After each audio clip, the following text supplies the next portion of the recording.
L'Ukraine subit une attaque massive de la Russie, 70 armes d'assaut aérien déchaînées.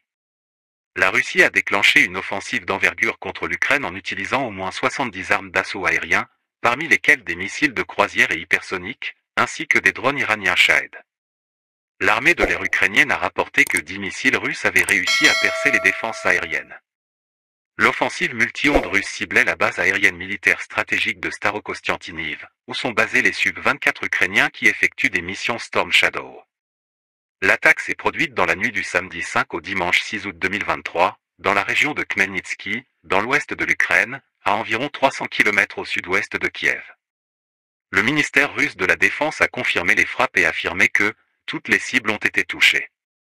Dans la nuit, les forces armées russes ont réalisé des frappes sur les bases aériennes des forces armées ukrainiennes autour des localités de Starokostiantiniv dans la région de Khmelnytsky et de Dubno dans la région de Rivne, a précisé le ministère. Le service d'urgence d'État ukrainien a diffusé des images montrant ce qu'il a présenté comme un incendie dans un silo à grains agricoles pour les déchets de maïs, ajoutant qu'un ouvrier avait été blessé. L'administration de la région a également publié des photos de bâtiments détruits et d'incendies.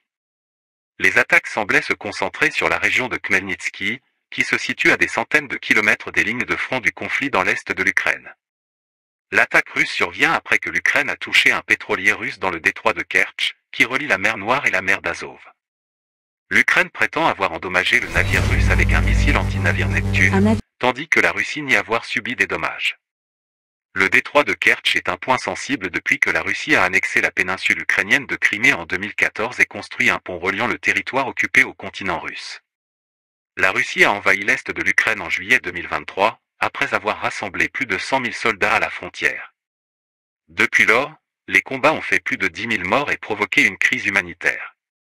La Russie dit vouloir protéger les droits des russophones dans le Donbass, tandis que l'Ukraine accuse Moscou d'une agression impérialiste.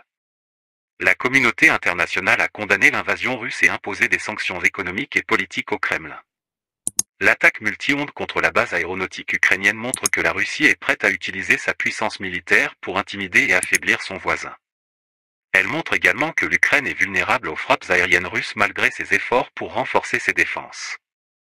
L'escalade du conflit fait craindre une guerre totale entre les deux pays, qui pourrait avoir des conséquences désastreuses pour la sécurité et la stabilité de l'Europe.